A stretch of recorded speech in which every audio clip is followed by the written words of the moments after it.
So, I'm Tamara. I'm Director of Artworks, actually CEO and Creative Director of Artworks. It's a new title. I'm still trying to get used to it. And before I start, I want to give a shout out to almost my entire team that's here, who are over there, sitting there. Thank you for coming and to support my husband. So, good morning, everybody. All right, Jeremy, let me see if I can make this happen. So this goes that way. So I don't follow the rules very well, and I'm not sure this is really about space, but we'll see if we can draw some analogies as we move forward. Today I want to talk really more about Cincinnati is, and creative placemaking, and employ maybe your talents to help us do a couple things like solve problems. So Artworks is, just to give you the background, for those of you who don't know, we have I'm going to read this because I want to make sure that I include everything. We have a great big old mission, and it's evolving, which is one of the things that I love about this organization, Artworks. But it's the creative and economic engine which unites citizens to transform our region, and we do it through our three big efforts.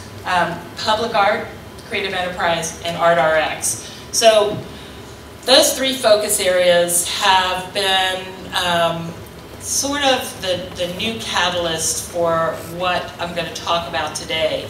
But over the past 18 years, we've employed 2,500 teens, we've employed over 650 professional artists, and we're doing stuff like transforming clinics at Children's Hospital and Ronald McDonald House.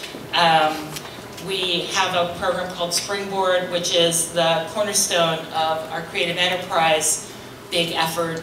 And we've trained 129, 130 creative entrepreneurs and helped start 24 new businesses and nonprofits in our area.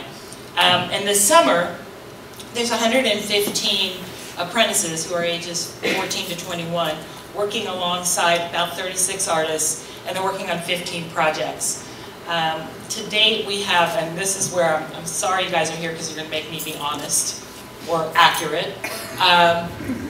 Let me think. 56 murals in 35 communities, is that right? Great. But we have 10 more going on around the city. And I think maybe many of you have seen some of the new ones downtown. There's one on the convention center. Somebody was talking about seeing it this morning. And it's just going to be phenomenal. John Ruthven is working with our team. And every day on Vine Street across from Jean Robert's table, every day if you drive by in the morning hours, John's actually up there painting Martha, the passenger pigeon. But there's a crowd of people down there watching. I don't think we've ever had this happen when we've been painting murals.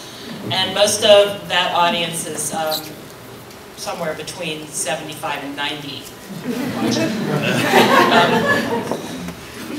So we can boast that we have partnered to paint murals in Cincinnati in about 38 of our communities, of our neighborhoods, and then 5 nearby cities. I guess this is a little bit about space. Anyway, what I want to talk about today is an exercise on how we change a landscape, how we look at ourselves, how we celebrate ourselves, how we define ourselves through something called creative placemaking. First, a little context. When I read the rules of the game here, we weren't supposed to use jargon. And I really don't want this to be an academic lesson. But I think it's such an incredible term for practitioners. I have a degree in urban planning, and I graduated from DAP in 1992. this wasn't a term, creative placemaking. But to me, it makes inherent sense. What we are doing in this day and age, probably because of technology, because of this ability to connect on so many ways so rapidly, is really literally through creativity, through excitement, through emotion, changing the way we live and where we live and how we do things. And I'm just kind of standing back and aghast at how rapidly things are changing and how incredibly cool it is to see this scalable, excitable change, especially in Cincinnati. So all y'all have these, most of y'all have these tags on that says your name, Creative Mornings, and then it says Cincinnati is. And that's part of this exercise today. So before we jump into that, I want to talk about creative placemaking. So creative placemaking is, all right, there's an organization, an entity called ArtPlace America. And it's a collaboration of 13 leading national and regional giant foundations, and 6 or so of the nation's largest banks. It seeks to advise and counsel, I don't know if that's the right word, but it seeks to work with communities, large and small, through some real strategic tenets, using these relationships with large foundations, with government entities like the NEA, even with the White House, with HUD, with agriculture, with all of these government, federal agencies to work on how, to work on issues and solve problems in communities, rural and urban. So just to give you an example, the participating foundations that have come together, Bloomberg Philanthropies, the Ford Foundation, the Knight Foundation, the Kresge Foundation, little guys, the McKnight Foundation, the Mellon Foundation, the William Penn Foundation, and the Rockefeller Foundation, among a few. And then the NEA has kicked some money in.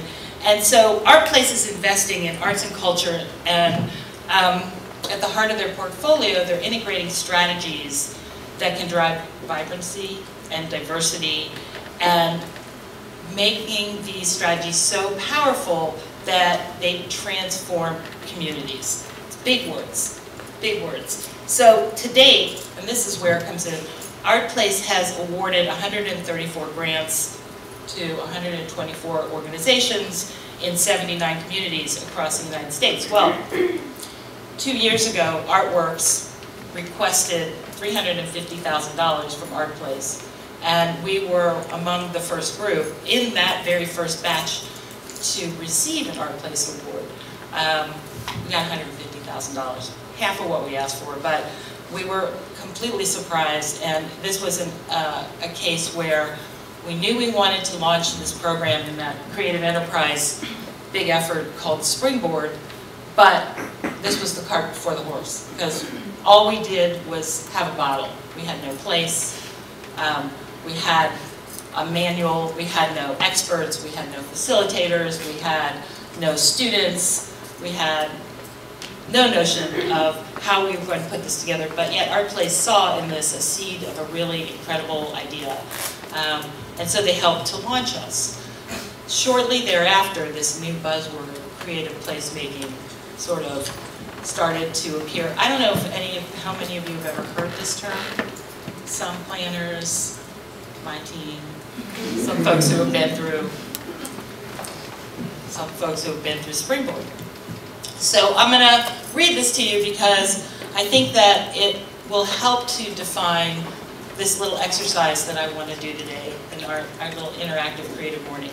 So creative placemaking is partnerships in public, private, nonprofit, and community sectors, strategically shaping the physical and social character of a neighborhood, town, city, region around arts and cultural activities. Creative placemaking animates public and private spaces, rejuvenates structures and streetscapes, improves local business viability, public safety, It brings diverse people together to celebrate, inspire, and be inspired. It's generating a lot of buzz this term among people who shape communities large and small. And I suspect that everybody in this room can say they have sort of a hand in being part of this creative community that's changing Cincinnati. Cincinnati is. So we're increasingly using and finally understanding how to use the arts and creativity as a vehicle to change. But the vibrancy measures and how we're learning to measure creative placemaking and its effects and its success don't necessarily have anything to do with art.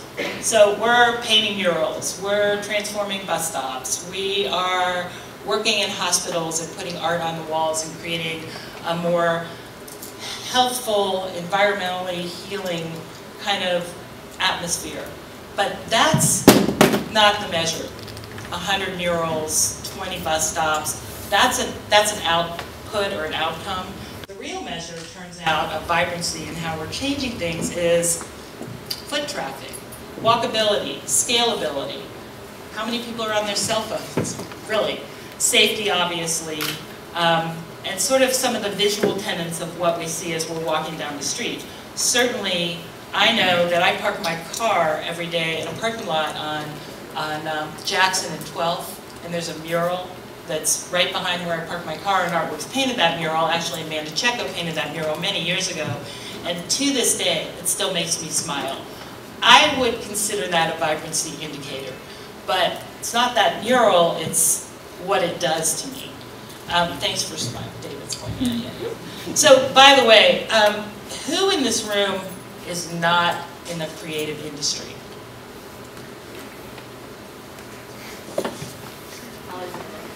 What do you do? Consulting, do business. It's sort of creative. It's sort of creative. It's not dead on the arts.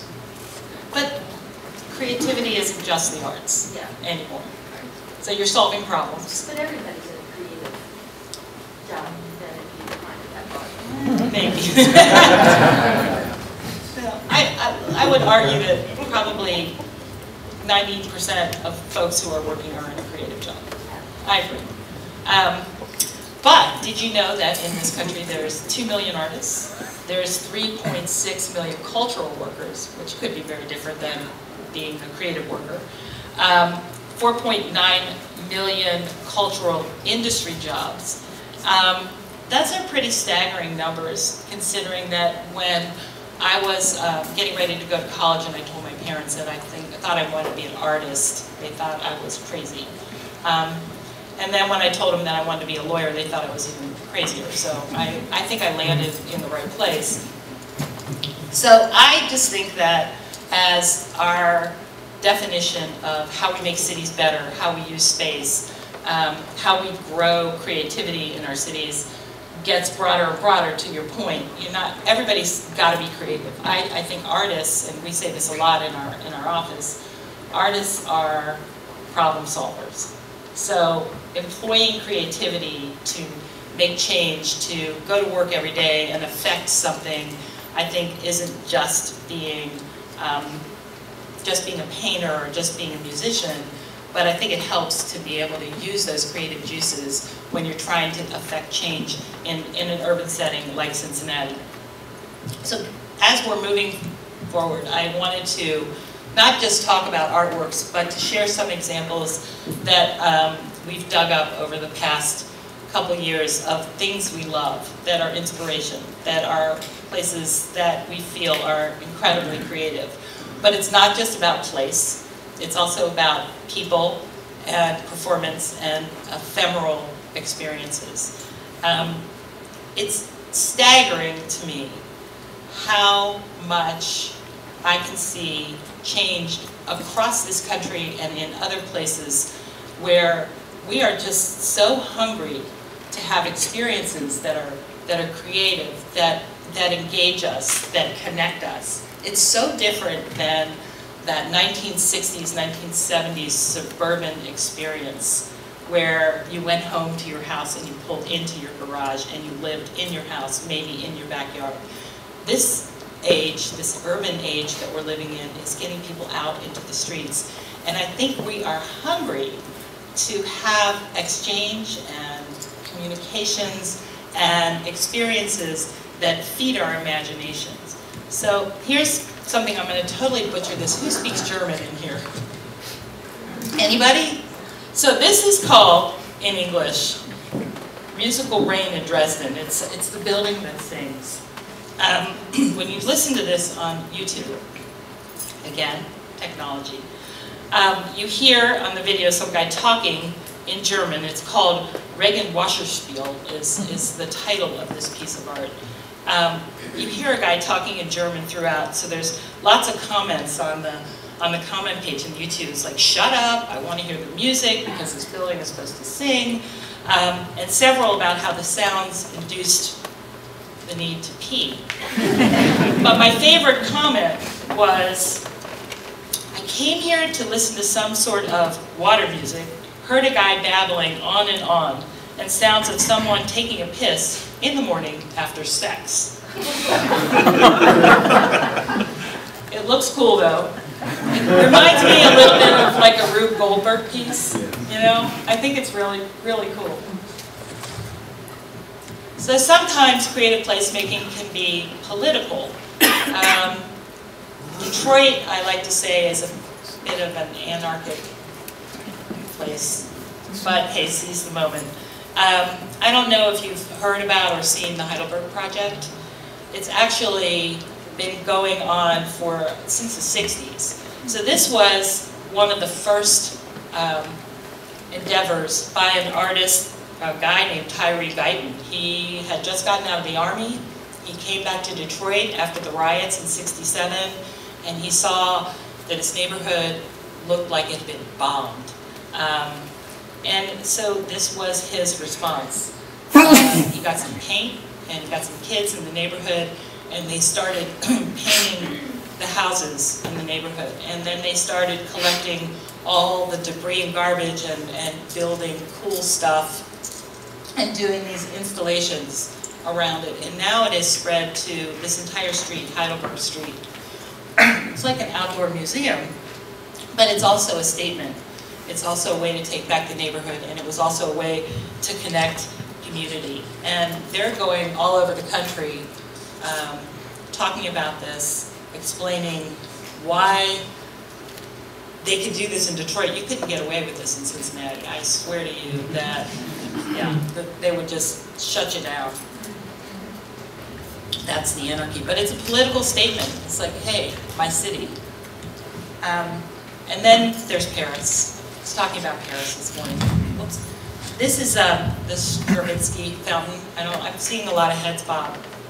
It is was done in the 80s by an artist husband and wife team, Nikki de Saint Paul and Jean Tingley. And it is one of the most lyrical, most beautiful fountains, I think, in the world. It makes you smile, it's vibrant, it's colorful. It doesn't sing like that building sings, but it's just, it tingles. It's really wonderful. What's interesting about this is it's right near the Pompidou Center, but it's also in an area of Paris that was incredibly run down, and now it's obviously a #1 tourist destination. And it's just like a delight to watch people interact with this as you're sitting by the fountain side. Another thing that we have noticed, and this is a little bit, I am going to bring a little bit of artworks into this, is how public art can make a place. This mural was done in 2008, and became an instant icon for the neighborhood, for Northside. And working in a neighborhood that's highly evolved, like Northside, to create art can be a challenge for us. When you have, and we love this, at least I do. I know it's challenging, but it's so rewarding because you have a group of concerned, engaged, involved citizens who come together and want to see good things happen in their space. And what you get after many, many tries is artist Tim Parsley responding to how these neighbors, how this community feels about the change in their neighborhood. So we put this mural up. It was the first mural that we did in the autumn, and it fronts Hoffner Park, which now has the farmers market and lots of festivals and lots of play, and the neighborhood is just so vibrant. I think there was an article in the paper this week again about how Northside is thriving as a neighborhood. You know, somebody asked me once about have we had any failures in the work that we've done, and of course we have, and of course we've learned from it. This was one of the scariest moments because this mural costs, I don't know, $20,000, $30,000 to put up. And about 3 months after we put it up, we noticed that up in the right-hand corner, some of the paint, big chunks of paint was falling off the wall. And Colleen and I were like, oh my God, we painted it in the fall and maybe it got too cold and the paint didn't dry. And I think 6 years later, it turns out that maybe we just missed the spot when we were doing our priming and our prepping because the mural is fine. And we were trying to figure out how we're going to solve this problem. How are we going to take this entire mural off the wall? What if there's mold behind it? What if there's giant gaps of air that are just pushing this paint off? But it lives today, and we fixed it. We fixed that little area. But you know, those are the things. Those are some of the challenges of art making in place. So I said earlier that creative placemaking is about places. It's also about people. This is just a little snapshot of Springboard and one of our classes. And what I want to share with you about this is that it's our notion that if we can make art in communities and we can put giant murals on walls, we also think that we can take some of these tenets and pull them together to work with people, with individuals in creative businesses. That could be making seed bombs that are distributed nationally, or in the food sector, or obviously in photography or filmmaking. The woman in the foreground has the most gorgeous, gorgeous voice and is interested in making music and children's albums.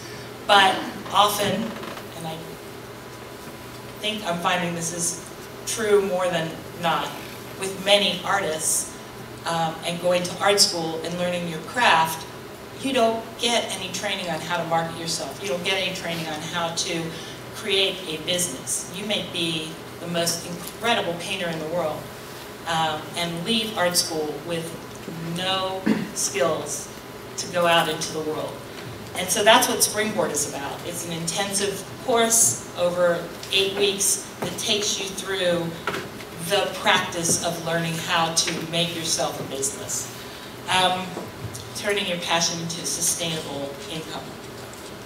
So since we've started this program, I said earlier, a number of businesses and nonprofits have launched, not just in Over the Rhine and in Northside, but also with our neighbors to the south in Covington and in up north in East Walnut Hills.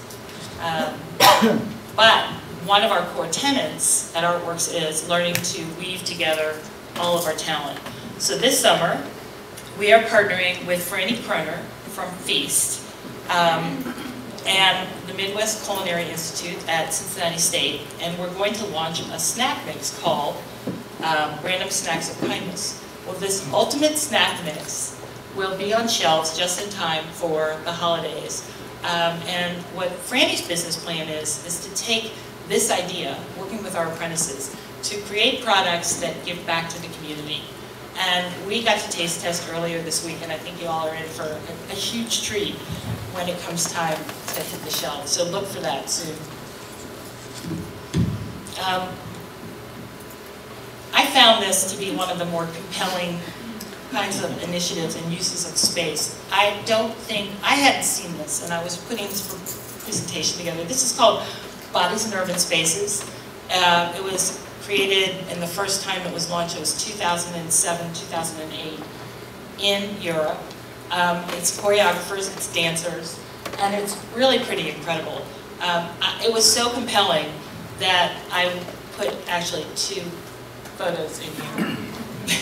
And it goes on. There's the documentation of this is amazing. And I've seen, you know, flash mobs, flash dancing, flash singing, all this stuff kind of take over. They did it once in Central, in Grand Central Station, and all of a sudden it's happening everywhere. I haven't heard about this. I haven't seen much buzz about this, but I'm thinking it's going to pop up in other cities around the world.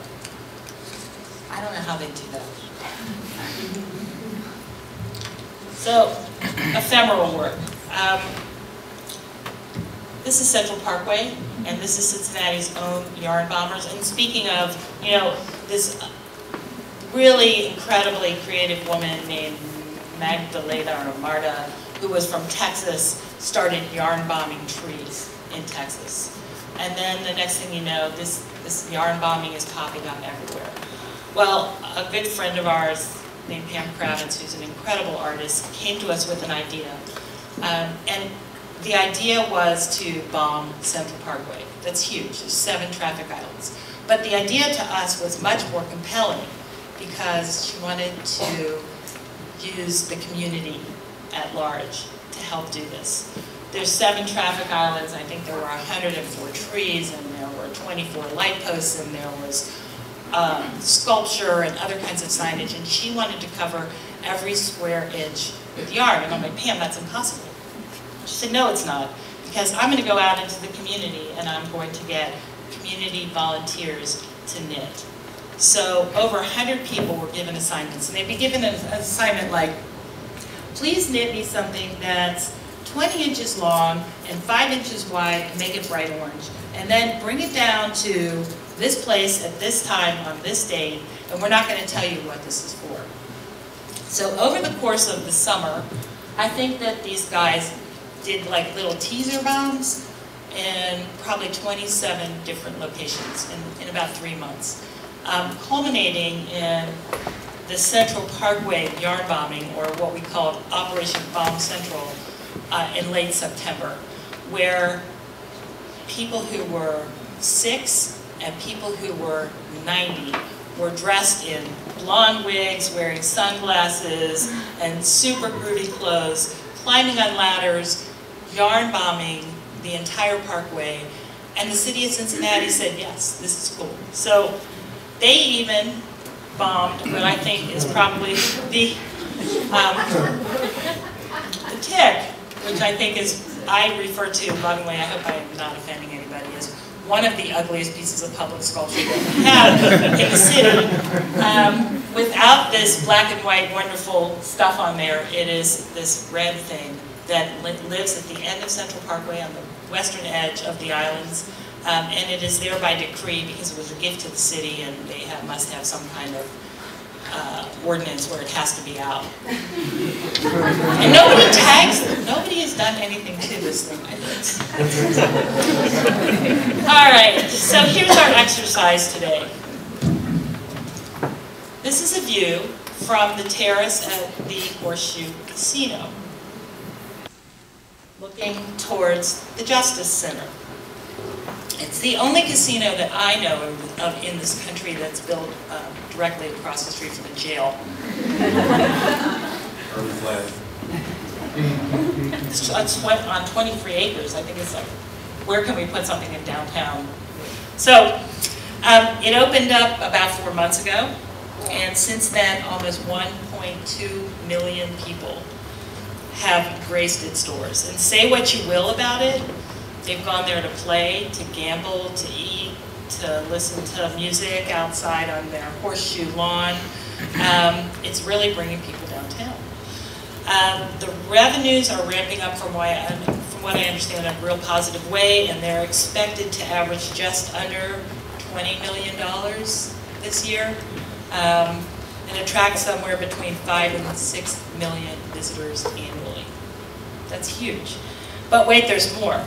So the economic impact on the city goes to this little microcosm called the neighborhood, and that's sort of the Pendleton community and the community that surrounds it. So the investment from the casino, nearly $27 million in improvements surrounding the neighborhood, have been made, and that includes $16 million in infrastructure improvements. It includes $3.6 million in optional projects, which I'll get to in a minute, and $7.4 million in neighborhood projects. The Pendleton neighborhood is right up the street, and there's new landscaping, there's new road work, there's new signage, there's new traffic lights, there's going to be new traffic patterns in there, but it's a tremendous impact, and it's all because of this tax increment financing, this TIF dollars from the casino. So say what you will about the casino. Has anybody been in the casino? Has anybody gambled? Just curious. Has anybody won any money? Great. Keep going.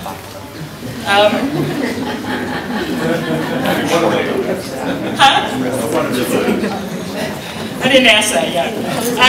So one of the outcomes is this new public art installation in the Pendleton community.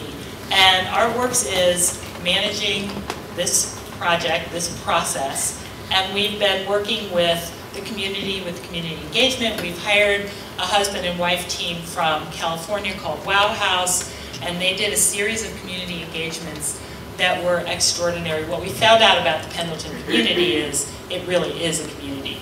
This is where people live. You know, there's no restaurants in that community. There's a couple of businesses in that community. And there's the Pendleton Art Center, of course, which has been a stakeholder in that community for many years. But it really is residential. So our response to that was to create something, ways that the community could engage with us so we could figure out what the art will look like.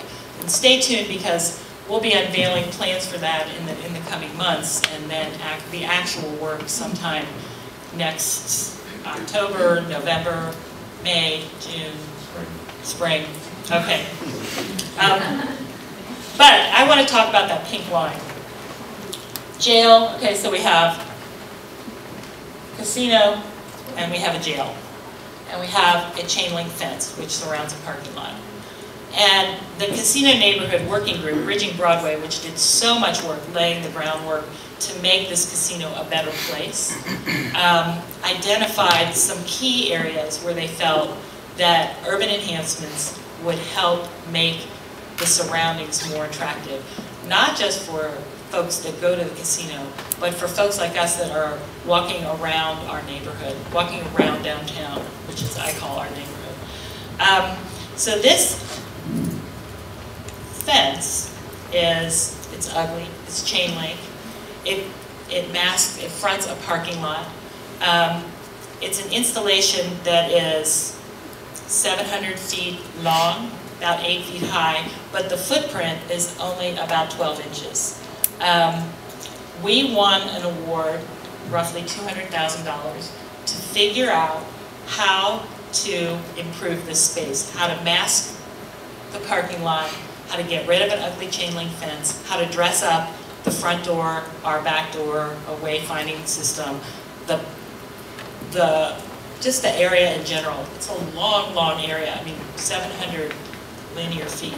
It's really long. So we went to the Casino Neighborhood Working Group and we fronted a process, which we usually do when we're making art, when we're changing space. And that's to work in a community engagement kind of a process. I think you all have on tags that say, hello, my name is, and Cincinnati is ... And what we want to do with this wall, we think, is to talk about what Cincinnati is to us. To talk to all those visitors, those 5 to 7 million people who are going to walk down that street if they get out of their cars, and go to other places in our city. So we wanted to be responsive to the community in how we begin to tackle this. I mean, artists and creatives are problem solvers. So we're going to start here today and talk about what the response is when you see this, whatever, this fence, this art fence, for the first time. So the outcome matters, and we want to make sure that we accomplish something that makes a difference in the space and how we're using the space. So we work with this guy, his name is Mike Fleisch, and he does some of our facilitations for us when we go into neighborhoods. And he's got a lot of creative ways to bring communities together, community members together, to talk about what their vision is for a wall or a project. And he came up with this extraordinary way to define outcomes through community engagement. This is my new favorite image, drawn from our community engagement process in Pendleton. And I just love this because these kids are like, they're framing something, they're looking at something differently. They've probably never had the opportunity to think about their neighborhood in this way, to look at the little details and to pick those things out and to think about where they live and why they like where they live, and to work with, I don't know, 80, 90 other kids and adults who came out to frame the Pendleton neighborhood. So today, we're going to pass out a Mad Lib. And I'd like you guys to work in teams to fill in the blanks. It'll take a couple minutes. And then I'm going to ask some folks to, I see people leaving, they don't want to read film. So then I'm going to ask some folks to stand up and read this. And I'm hoping that this is sort of the beginning of answering not only Cincinnati is, but expectations when you're walking out of the casino, up 8th Street, in front of our great jail justice center. Let's see what we can come up with. Before you read it, for this one you can just fill in the blanks with whatever you want. It doesn't have to be feeling so like it's not traditional math. You feel rejuvenated when you can just use my brain. You come up with something else. I just sometimes hear and nobody else does.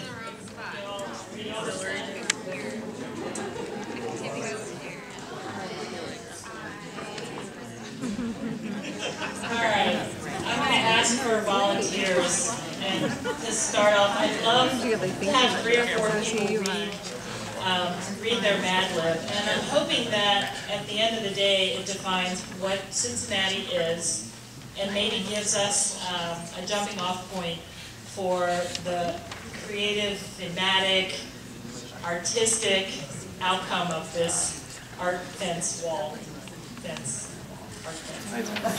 Jesus, I just left the Horseshoe Casino where I was losing, feeling so screwed because I lost a liver. So then I was walking with my sadness, that's my relationship, and I saw this art fence surrounding the Justice Center. It's incredibly inspiring, and when I saw it, I noticed this detail, and I just can't get it out of my mind. It made me think Cincinnati is the shit. I can't believe they were wrong. That's exactly what we wanted. Somebody else Hey, I just left the Horseshoe Casino where I was cajoling, feeling so mystified because I missed a jackpot. So then I was walking with myself when I saw this art fence surrounding the Justice Center. It's incredibly incredible. When I saw it, I noticed it is captivating, and now I can't get it out of my mind. It made me think Cincinnati is interesting. I can't believe they love art. That's really cool. Oh. Good work on. Holy streetcar! I just left the Horseshoe Casino where I was doing the money dance and feeling so giddy because I met a Jerry Springer lookalike. So then I was walking with my estranged parent. I have no idea where they get these things. Okay. When I saw this art fence surrounding the Justice Center, it's incredibly humbling. When I saw it, I noticed it is epic, and I just can't get it out of my mind. It made me think that Cincinnati is wicked cool. I can't believe they ate the whole thing. Shazam! I just left the Horseshoe Casino where I was rolling. And I'm feeling high because I hit 6s the hard way. So then I was walking with my grandma. And I saw this art fence surrounding the Justice Center. It's incredibly live. When I saw it, I noticed it was textual. And now I can't get it out of my mind. It made me think Cincinnati was fun. I can't believe they've come so far. That's great. One more? Go ahead. F-bomb. No. Where I was losing, and I'm feeling feeling so discouraged because I lost a week's worth of pay. So then I was walking with my boo when I saw this art fence surrounding the Justice Center. It's incredibly hopeful. When I saw it, I noticed it is so vibrant and I can't get it out of my mind. It made me think Cincinnati is no longer nasty. I can't believe they let me back in. Anybody else? Okay, well the point of this is that I think we did a little bit to get you guys engaged, to understand maybe how we start thinking about ourselves as a city, how we start thinking about a place, how we're going to engage with a place, and how maybe we're going to change the face of the place. The spaces that we're living in now are changing so rapidly, from in our heads to on our PDFs to our computers to whatever it is, to the streets that we're living in. I for one, am just incredibly amazed at the vibrancy in over the Rhine, in downtown, in Northside, out on our streets, even in neighborhoods that maybe we call the more disenfranchised neighborhoods, where there's, like Price Hill, where there's such a tremendous amount of energy and change and enthusiasm and optimism. I think it's a wonderful time to be creative and to be able to be creative in this city, for sure, maybe even across the country, hopefully around the globe. And I think that as we move towards more kinds of space-changing, emotionally charged opportunities for our city, that interacting and engaging in this way, and I bet there's some really, really funny Mad Libs there, that try to answer how we're going to build Cincinnati differently and make it our own and talk about Cincinnati. Because at the end of the day, those of us who are from here and those of us who have chosen to make Cincinnati our home now and are committed to staying here and making it a better place, at least while we're here, get to do things that in the past, historically, never was part of the vernacular of how cities are built. And I think it's working, because I see lots of awesomes and beautiful and amazing Cincinnati is on your name tags. I wonder if anybody, just out of curiosity, said Cincinnati is a shitty place to live. Cincinnati is the city that sings. Cincinnati is the Queen City. You know, I think that we get to define and fill in that blank, and then we take that with us every day. And I know that probably most of you in this room are working really hard every day to make Cincinnati the amazing, awesome, I don't know, beautiful, cornhole, three-way city that it is. I do want to open this up to questions. I think we might have a minute, a couple minutes, and a couple questions. This is sort of an aspirational, inspirational end slide. Maybe the art fence will look like this. We're not sure. So if there's any questions, I know I didn't really talk about space much, but You did a good job. public space. I got one. You did. I got a question about the Tarbell mural.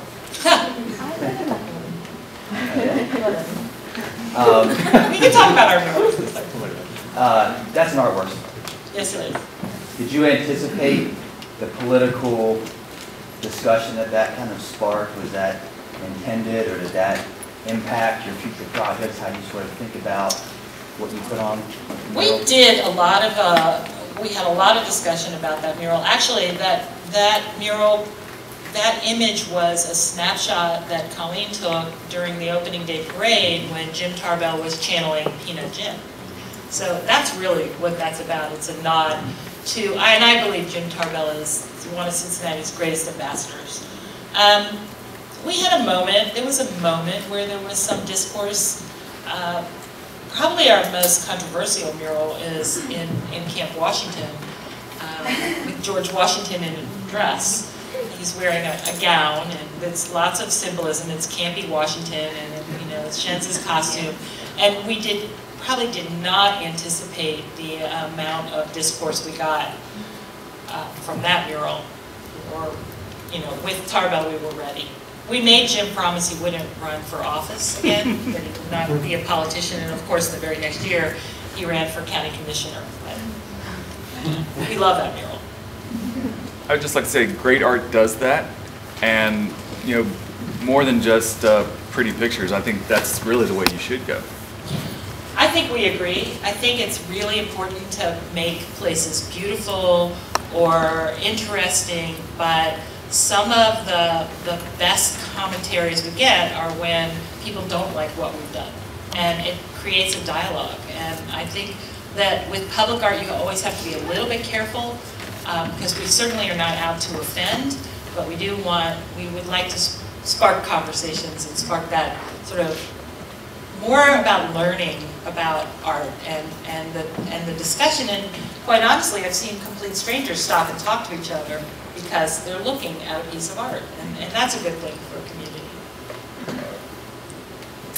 You don't have a name tag, so what would you have put for Cincinnati? You know, I'm really partial to the Queen City right now for a whole lot of reasons, but it's such a gem of a place, and I really love this city, and I'm so proud of us, so I think that's what I would say. You can't put that on. Not Queen City. I think you pointed out something, people more readily tell you what they don't like, but they don't tell you what you do well, and you guys do an awesome job, and I think you guys deserve that.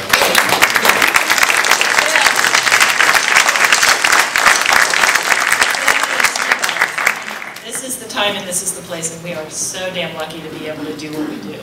We get to do this. We're lucky. You want to read your bad one?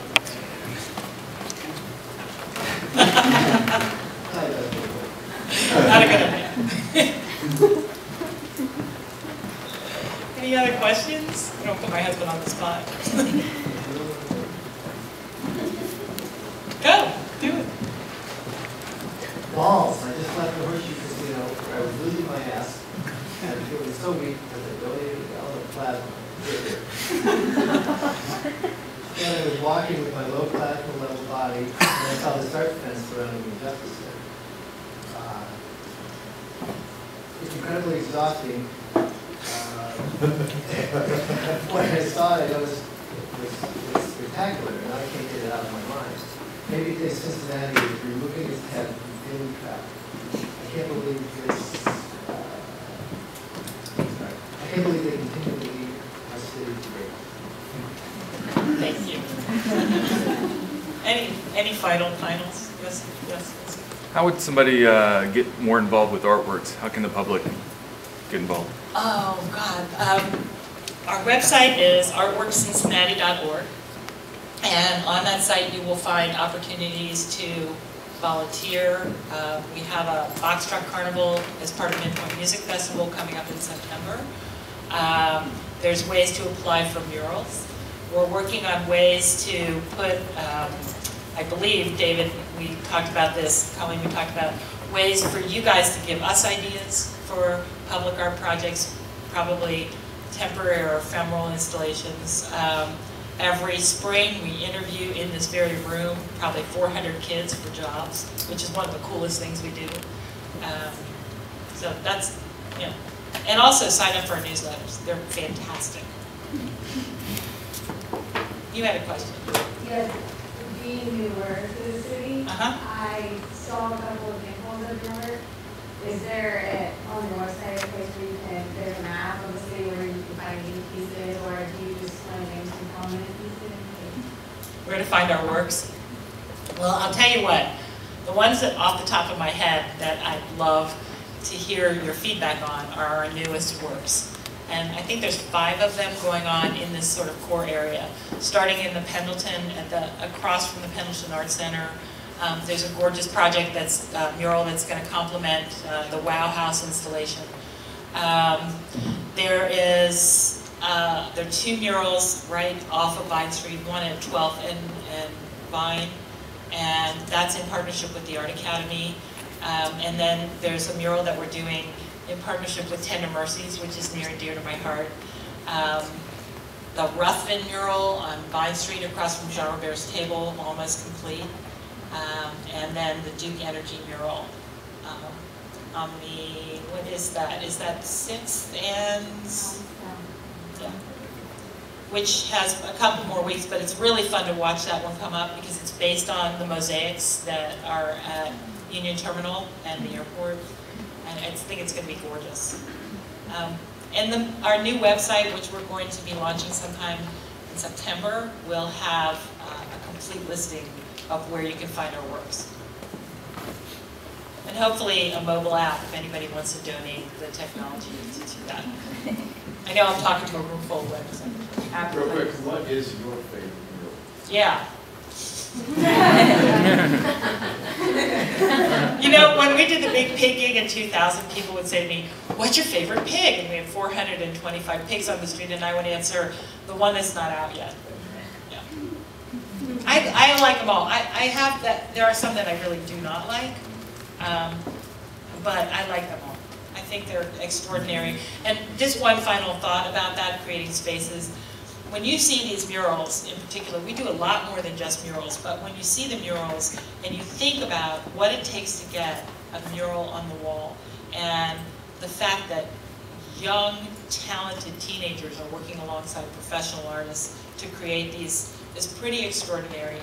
And I think we're one of the very few mural programs in the country that really employs and engages kids to be on these walls alongside of professional artists. And it is, it's an endeavor.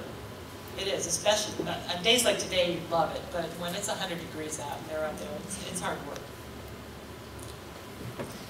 Thank you very much.